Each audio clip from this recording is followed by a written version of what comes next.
बिस्मिल्लाहिर्रहमानिर्रहीम। लाखों करोड़ों दुरूद व सलाम और रसूल पाक और उनकी आल पर, हज़रत इब्राहीम अलैहिस्सलाम और उनकी आल पर। मैं हूं आपका मेज़बान ज़मान रिजवी।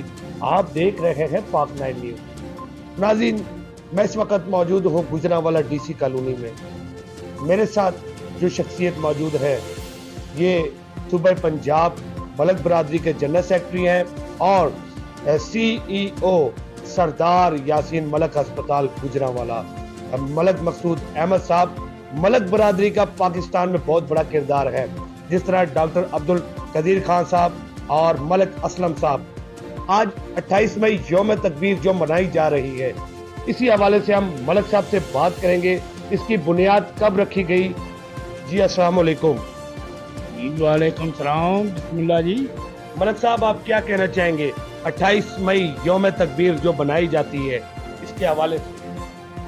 क्या जी, गुजारा ये है कि 1970 को पाकिस्तान के वज़ीर आज़म जुल्फ़िकार अली भुट्टो ने इसका आगाज़ किया था। ये तारीख़ी वाक़या है, तारीख़ी बात है। और इसका आखिर में 1998 में मियां नवाज शरीफ वज़ीर आज़म पाकिस्तान ने धमाकों से 5 धमाके करके हिंदुस्तान को जवाब दिया था और पाकिस्तान की सालमियत की हिफाजत की थी। उसमें मलक साहब ये बताएं किस किस का किरदार है? तो गुजारिश है क्या आपके, पहली बात तो ये है कि डॉक्टर अब्दुल कदीर खान, जिसका हमारे कबीला मलक से तल्लुक़ है और उन्होंने हमें लिख कर भी दिया हुआ है हर चीज़। डॉक्टर अब्दुल कदीर खान को बाहर से बुलाया गया और उन्होंने कहा कि मुल्क के दिफा के लिए आप पाकिस्तान के लिए एटम बम बना कर दें, जो कि एक मुश्किल तरीन काम था और उसके लिए सरमाया भी बहुत चाहिए था। तो उस वक्त के वज़ीर ख़जाना सरदार इसहाक साहब ने ये हामी भर ली और वज़ीर आज़म जुल्फ़िकार अली भुट्टो ने मिलकर इसका आगाज़ कराया। अल्हम्दुलिल्लाह एटम बम बन गया। लेकिन ये कितनी बदकिस्मती की बात है कि एक एटम बम बनाने वाले वज़ीर आज़म जो है उसको क्या अजर मिला? तख्ता-ए-ज़ार पर लटका दिया, सितमगीरी की। और फिर कई साल बाद पाकिस्तान की अदालत ये कहती है कि उसका मर्डर किया गया था अदालत। अब उसको जिंदा तो नहीं किया जा सकता। इतना कीमती इंसान हमारे निजाम की वजह से कत्ल हुआ, ये एक सितमगीरी है और बहुत बड़ा बुरान है और बहुत बड़ा सदमे की बात है।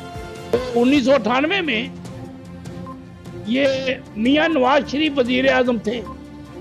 मैं तो सियासत में हिस्सा नहीं लेता, मैं तो एक समाजी कारकुन हूँ, मुल्क के दिफा के लिए, मुल्क के लिए तन मन धन कुर्बान करने के लिए। लेकिन आपका कहने का मकसद ये, जब 5 धमाके किए गए उस वक्त के वज़ीर आज़म जो थे वो मियां मोहम्मद नवाज शरीफ साहब। जी, वो मियां मोहम्मद नवाज शरीफ ही थे। उनको करोड़ डॉलरों की ऑफर हुई अमेरिका के सदर को और बाहर की ताकतें सारी जितनी थी सब ने उनको डराया धमकाया, लेकिन उन्होंने बेबाक निडर बनकर पाकिस्तान की एक ऐसी खिदमत की है जिसको जिंदगी भर कभी नहीं भुलाया जा सकता।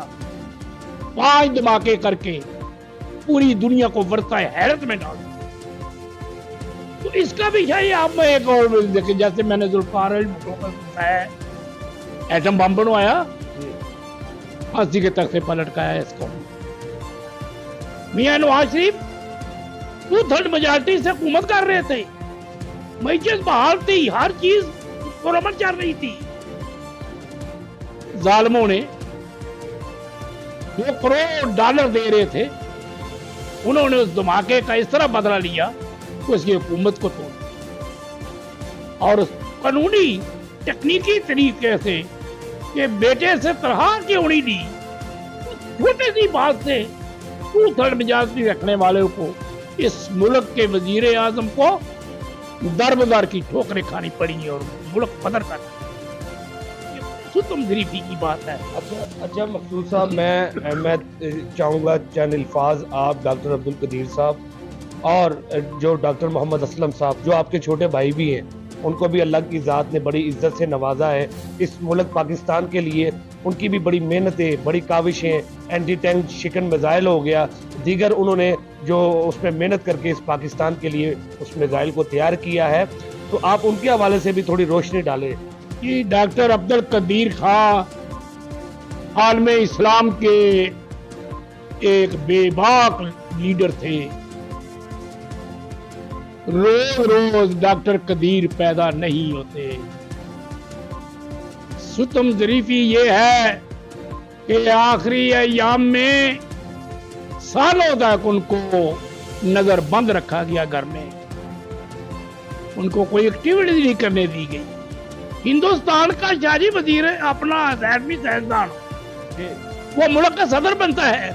آپ اندازہ کریں پاکستانی قوم کا، لیڈروں کا، پاکستان کا ایٹم بنانے والا سائنسدان ڈاکٹر عبدالقدیر نظر بند رکھتا، پوری قوم اس کے ترس گئی۔ اور آپ نے دیکھا کہ ڈاکٹر عبدالقدیر عام لوگوں کے قبرستان میں دفن۔ میری ملاقات ڈاکٹر عبدالقدیر خان صاحب سے ہوئی، میں نے انہیں سوال کیا، ڈاکٹر صاحب بجلی کا بڑا بحران ہے، بڑی لوڈ شیڈنگ ہو رہی ہے، دنیا رو رہی ہے، تڑپ رہی ہے، بجلی کا انتظام نہیں ہو رہا، آپ نے اتنے بڑے ایٹمی سائنسدان ہیں، آپ اس سلسلے میں قوم کی مدد کریں۔ ڈاکٹر عبدالقدیر صاحب نے یقین کریں آنسوؤں کے ساتھ مجھے کہا، واہ مل صاحب آپ نے کیا سوال کر دیا ہے، میں تو پورے ملک کی بجلی کا انتظام کر سکتا ہوں، لوڈ شیڈنگ کا نام و نشان مٹا دے سکتا ہوں، لیکن آپ ذرا خیال کریں جو اشرف ایٹم بم بنا کر ان حکمرانوں نے میرا کیا ہے، بجلی کا اتنا کام کرنے کی میری طاقت نہیں ہے، کیونکہ یہ قوم اس قابل نہیں ہے، حکمران اس قابل نہیں ہے۔ تو بہت ہی افسوس ہے کہ اتنا عظیم لیڈر ملک ڈاکٹر عبدالقدیر، اس کو کم از کم ملک کا سربراہ ہونا چاہیے تھا، اس کو پوری قوم کو آج کے دن اس کی وفات کی وجہ سے اس کے لیے دعائیں مغفرت کرنی چاہیے۔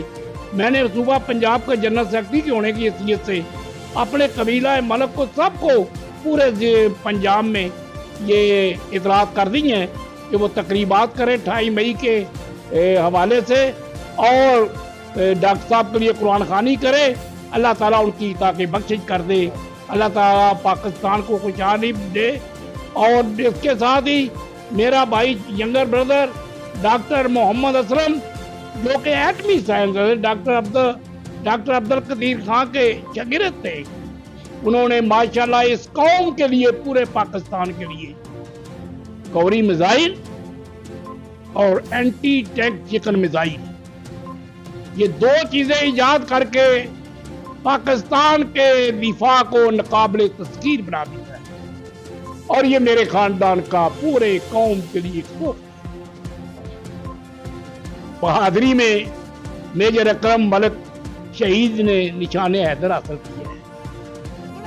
اہم قبیلہ ہے میرا اور میں اس قبیلے پر فخر کرتا ہوں، اس لیے ہم نے معاشرتی برائیوں کے خلاف اور ملک کو مضبوط کرنے کے لیے تمام تنظیمیں بنائی ہیں کہ بھائی آپس میں ایک دوسرے کی مدد کریں، ایک دوسرے کے ساتھ صحیح سلوک کریں، غریب بچیوں کی مل کر شادیاں کریں، اور ایک جو بیکار بے روزگار ہیں ان کی مدد کریں۔ اور اس سلسلے میں اللہ کے فضل سے پورے پنجاب میں کام ہو رہا ہے، اور ہم پاکستان کی حکومت کے ساتھ ریاست میں حصہ لینے لیے بغیر شاہ صاحب ایک بہت بڑا کام کر رہے ہیں۔ آپ حیران ہوں گے، یہ مجھے بڑے افسوس سے بات کرنی پڑ رہی ہے کہ مسلسل ایک ہفتے سے میں گجرانوالہ ڈویژن کا ٹور کر رہا ہوں، تحصیل سے لے کر ضلع تک ہر تحصیل میں جا رہا ہوں، और वहाँ पर स्किनें लगा रहे हैं कौम का मोराल ऊंचा करने के लिए। मैं अपने हाथों से स्किनें लगा कर आया हूँ। पूरे जिले में एक जगह भी किसी ने, किसी पार्टी ने, किसी रफाई इदारे ने एक स्किन नहीं लगाई, कल ढाई गई है। ये क्या इतनी बेहिसी पूरे जमीन पर मैंने कभी नहीं देखी। वैसे तो मलिक साहब आप देखते हैं आए दिन ही कोई ना कोई एहतजाज कर रहे होते हैं, सड़कों पे निकले होते हैं, सड़कें ब्लॉक की होती हैं पाकिस्तान की आवाम ने। तो पाकिस्तान की आवाम का इस तरफ जो है तवज्जो नहीं है। आपका कहना है कि जो 28 मई यौम तकबीर जिस हवाले से मनाई जाती है और जिन्होंने बुनियाद रखी उस हवाले से, या 5 धमाके करके इंडिया को जो जवाब दिया गया, इस हवाले से आवाम को तवज्जो करनी चाहिए। और क्या कहना चाहेंगे आप? तवज्जो तो दिलाई नहीं, लोग बेचारों को क्या करे, हुक्मरानों को अपनी लेग पुलिंग के सिवा और कोई काम ही नहीं है। गरीब मर रहे हैं और ये आपस में जोड़ तोड़ में लगे हुए हैं। कोई फौज के खिलाफ बोलता है, मैं तो कहता हूँ फौज के खिलाफ बोलना गुनाह है, क्योंकि पाक फौज एक ऐसी हमारे पास फौज है जो पूरी दुनिया में सबसे बड़ी फौज है। कितनी सुतम गरीबी की बात है। शाह साहब आप उस बस को सुने, जब पलटन मैदान में हिंदुस्तान के जैसी कमजोर तरीन कौम का एक सिपा सलार पाकिस्तान के एक सिपा सलार से हथियार फुंकवा रहा है, हथियार फेंक रहे हैं हमारा जिंदगी,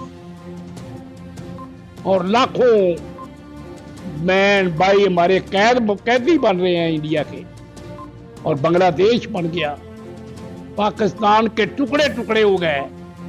अब इसको मजीद टुकड़े करने के लिए कोशिशें साजिशें हो रही हैं, बाहर से धमाके कराए जा रहे हैं।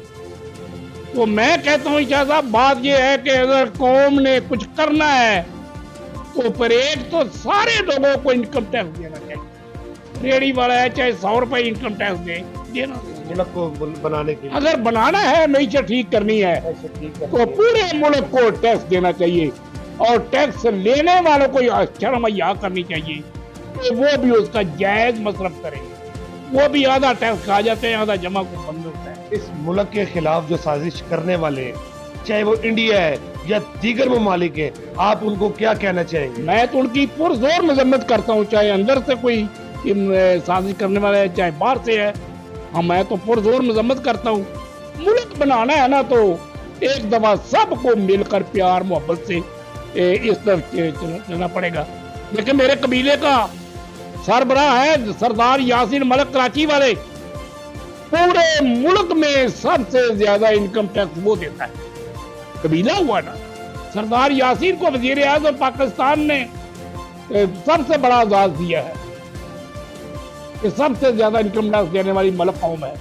नाज़रीन, इस मौके पर हमारे साथ जो ये एक मौजूद है, ये अपने स्कूल के डिबेटर हैं और मलिक मकसूद अहमद साहब के पोते हैं। इनसे भी हम बात करेंगे कि ये मोदी को, इंडिया को क्या जवाब देना चाहेगा। जी मेरा बेटा, आप क्या जवाब देना चाहेंगे? मोदी के हवाले से क्या कहना चाहेंगे? मैं मोदी के हवाले तकरीर करूंगा। जी, हिंदुस्तान के वज़ीर आज़म मोदी, तुमने किस कौम को ललकारा है? कश्मीर हमारी शाख है, हम कश्मीर ले रहेंगे इंशाअल्लाह। कश्मीर बनेगा पाकिस्तान। मोदी, तुमने किस बात को हल्का लिया हुआ है? हमारे पास एटम बम है तो तुम्हें तबाह बर्बाद कर देंगे। पाकिस्तान जिंदाबाद, नारे तकबीर, अल्लाहू अकबर, पाक फौज जिंदाबाद, मोदी मुर्दाबाद, कश्मीर जिंदाबाद। पाकिस्तान का मुस्तकबिल है और आप ये देखिए इसके क्या जज्बात हैं। और इसके अलावा अगर मैं बात करूं अपनी पाक फौज का जो सिपाही है तो उसकी क्या ताकत होगी। तो मोदी सुन लो, इस पाकिस्तान को मैली नजर से मत देखना, क्योंकि ऐसे बच्चे भी यहाँ पे मौजूद हैं जो मैली नजर से देखने वालों की आंखें निकाल सकते हैं। पाकिस्तान जिंदाबाद, पाक फौज पाइंदाबाद। ये थे मलिक मकसूद अहमद साहब, जिन्होंने जो 28 मई यौम तकबीर के हवाले से उनके अल्फाजों पर रोशनी डाली और बताया कि जो बुनियाद रखी गई थी 1970 में जुल्फ़िकार अली भुट्टो साहब थे, उस वक्त के वजीर आज़म, جنہوں نے اس کی بنیاد رکھی، اور بنانے والے جو تھے ڈاکٹر عبدالقدیر خان صاحب تھے۔ اور 1998 میں جب 5 دھماکے کر کے انڈیا کو جواب دیا گیا کہ پاکستان بھی ایک ایٹمی طاقت ہے، ایک ایٹمی قوت کا مالک ہے، اور اس وقت کے وزیر اعظم جو تھے میاں محمد نواز شریف صاحب تھے، اور اس کے علاوہ انہوں نے ڈاکٹر عبدالقدیر خان صاحب اور اپنے بھائی جو ان کے چھوٹے بھائی ڈاکٹر محمد اسلم صاحب جنہوں نے اینٹی ٹینک شکن میزائل ڈاکٹر عبدالقدیر خان صاحب کی قیادت میں بنایا، اس کے حوالے سے، اور جو سیاسی جو معاملات چل رہے اس وقت ملک کے، اس کے حوالے سے گفتگو کی ہے۔ اپنے بھائی زمان رضوی کو اجازت دیجیے گا۔ اللہ حامی و ناصر۔